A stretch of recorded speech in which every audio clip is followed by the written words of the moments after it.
Hi, Flutie friends.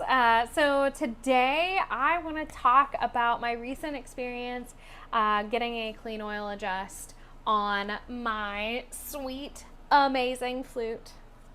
So I have a Yamaha 677, which is their entry professional model flute. Yamaha makes fabulous instruments. They are extremely consistent, and this goes for all of their instruments. So as many of you know, I used to work for Sweetwater Sound. I sold Yamaha instruments all the time: guitars, basses, keyboards, their wind instruments. And one of the things that I loved so much about them was the fact that they were just unbelievably consistent in all their manufacturing. So they make fabulous instruments. I can say this about my students' instruments as well. One thing that I've noticed is that the student model Yamahas break considerably less often than the student model other brands that I will not mention. So the reason why I bring this up is because this particular flute has Stradinger Phoenix pads. So it does require a specialized tech, someone who is certified to work on Stradinger pads, to be able to replace any pads on this flute. So as many of you know, I used to actually live in Indiana, and Stradinger Flutes is in Indianapolis. So I would just shoot the 2 hours down there, drop my flute off, and then go pick it back up in a couple of weeks. So it really wasn't that big of a deal, except for the fact that I had to be out of my flute for a couple of weeks, whatever, but it was close by and I didn't have to ship it. So I was very, very, very uneasy about the fact that I had not been able to find a tech in this area that was certified to work on Stradinger pads. So I actually started following Alan actually pretty early on in my content creation journey. And I just kept following his work, just creeping a little bit. I follow several flute techs. And then, of course, when I moved to California, we kind of chatted a little bit about the fact that I was moving and this was big and new, and I was definitely going to need to find somebody for a COA.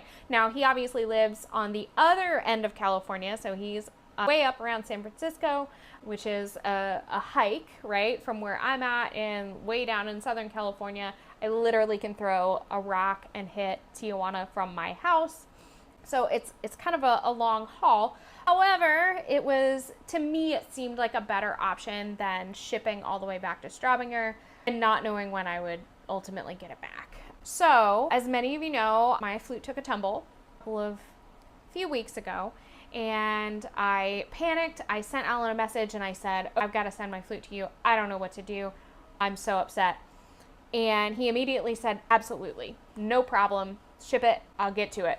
I'll make it happen. Now, I was able to find a local tech in that time to tweak it and to get it back in somewhat playing condition, because I had some auditions coming up, I had concerts coming up, I had a wedding to play. There were all these things that I needed to do, and I just wasn't ready to send my flute off. So he was very gracious about that when I told him that I found a local tech to tweak it, but I was like, I will absolutely be sending it to you for a COA. I just can't be without a backup right now, or I don't have a backup right now, so I can't be without my flute right this second, or else I'm gonna be in hot water.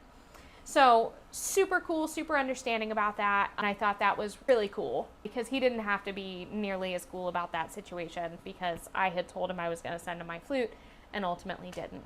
So anyway, skipping past the rest of that, so a couple of weeks ago I finally said, oh, enough's enough, I've got to bite the bullet. I need to send you my flute. And he said, yep, I've got availability. I think it was like first week of July. I have availability if you want to just go ahead and ship it.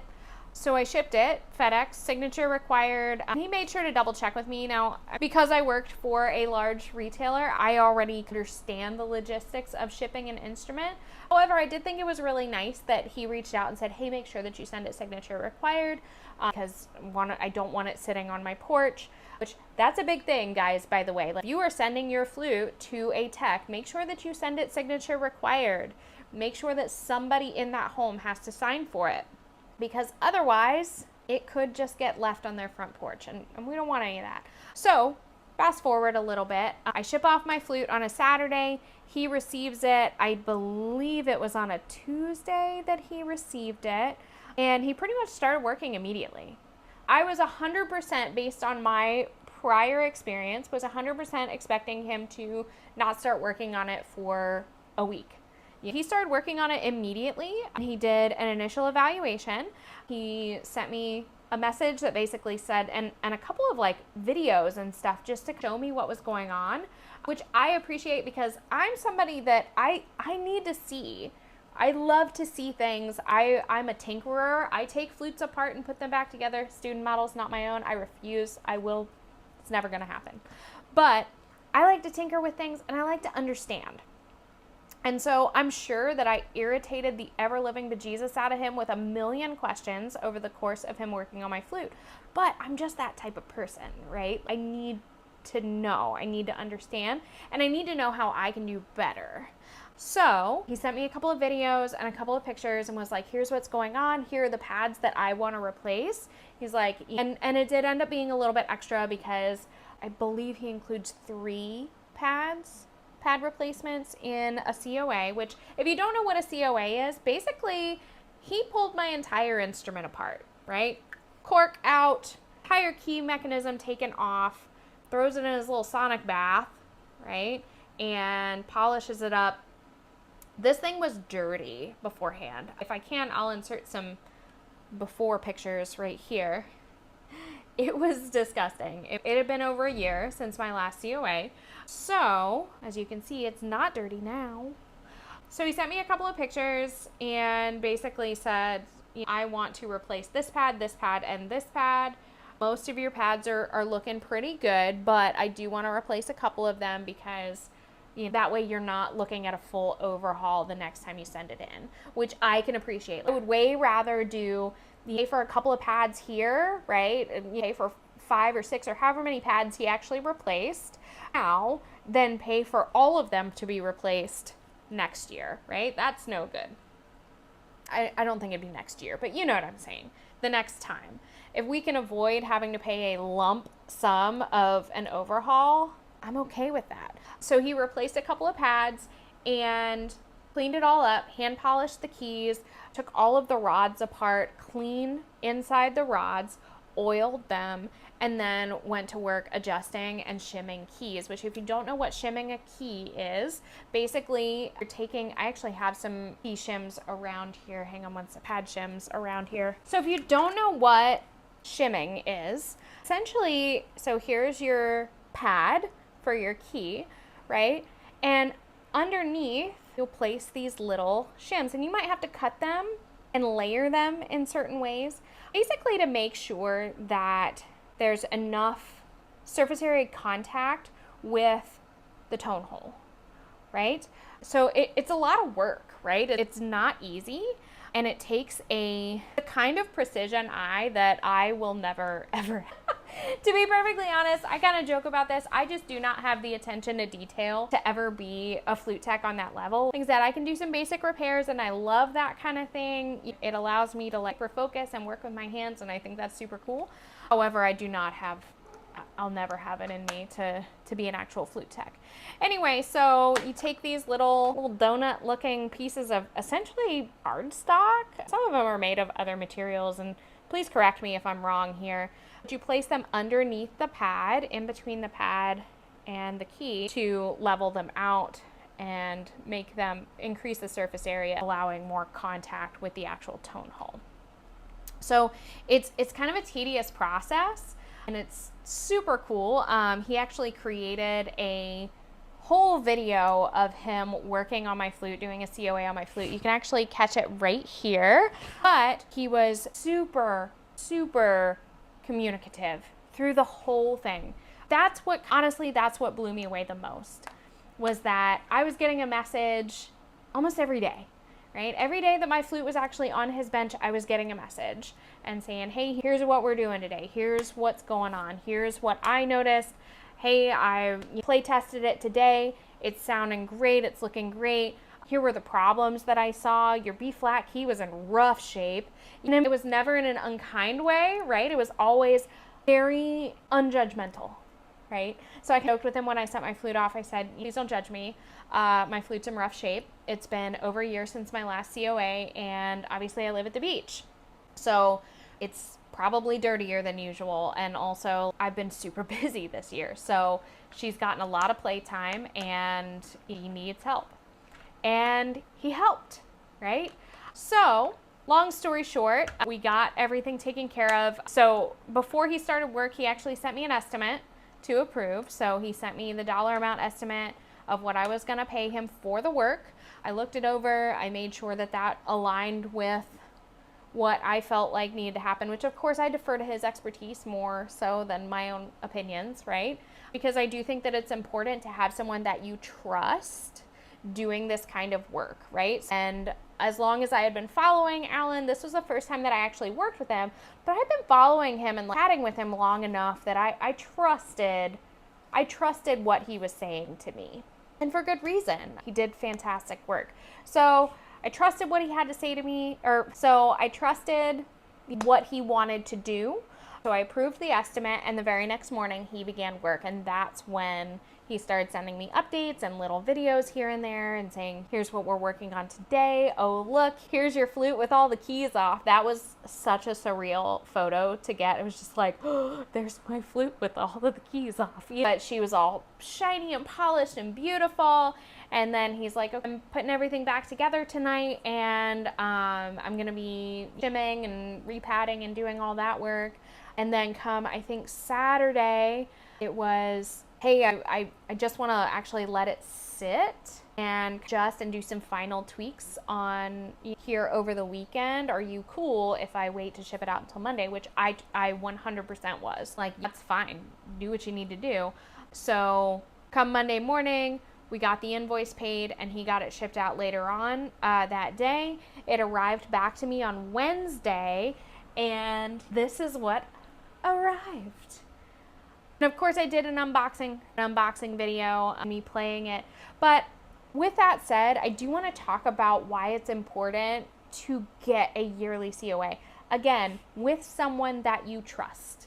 So flutes should be serviced about every year to 18 months, depending on how much you play, depending on where you live. There's all kinds of factors that can affect that, right? So I live close to the beach, and I play my flute every single day. I'm a professional flutist. I'm a professional teacher. So my flute is out of its case every single day. So my flute, at minimum, should get a COA every 12 months. So again, what we're doing is taking it all apart. We're cleaning everything, right? Cleaning the entire body, the entire head joint, the whole mechanism. Even the keys get hand polished, right? All that in between, right? These spots in between that you just can't really clean.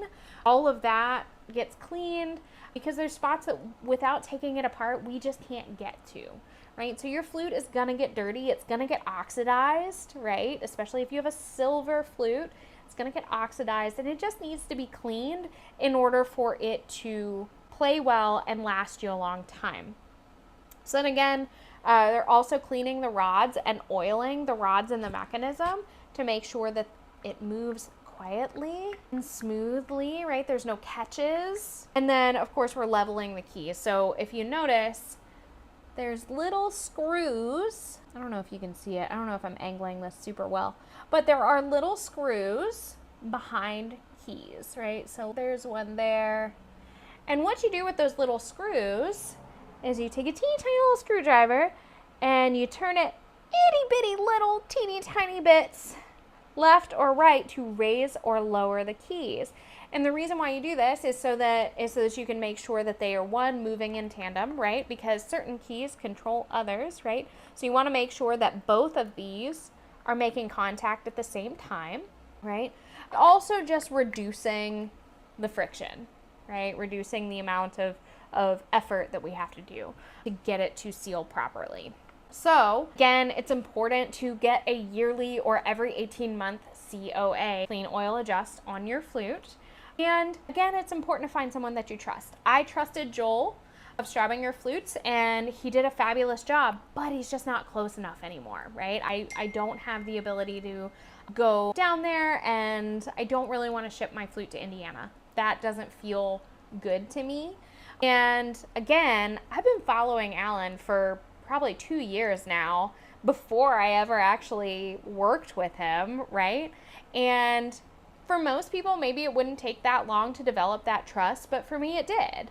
Watching him work, watching the way that he interacted with customers, watching pride that he took in his work, and the fact that he clearly knows what he's doing, and he clearly puts his all into taking care of people because he understands how important this is, right? He's a musician himself. He understands how important this is, right? He understands how absolutely shattered any one of us would be if something went wrong with our instrument. And so I think that that level of care was important to me, right? That level of care was important to me in finding a tech. So honestly, even if I had found a tech that could have worked on my flute here, I probably would have still sent it to him. So I say all of this to say that working with Alan was a fantastic experience. Make sure that you are getting yearly COAs or every 18 months COA, depending on, again, your level of playing, your amount of playing, where you live. Get the service done from someone that you trust. If you don't currently have someone that you trust, consider Alan. He's a great guy and he's super trustworthy, and he did an amazing job on my flute. And again, he will continue to get my business. I do plan on sending my alto flute and my plan on sending my alto flute and my piccolo to him here soon. And if you have questions about this process or you want any other type of review or testimonial, let me know because I'm here for it. All right. Be so kind to yourself today. I'm so proud of you for showing up. See you later.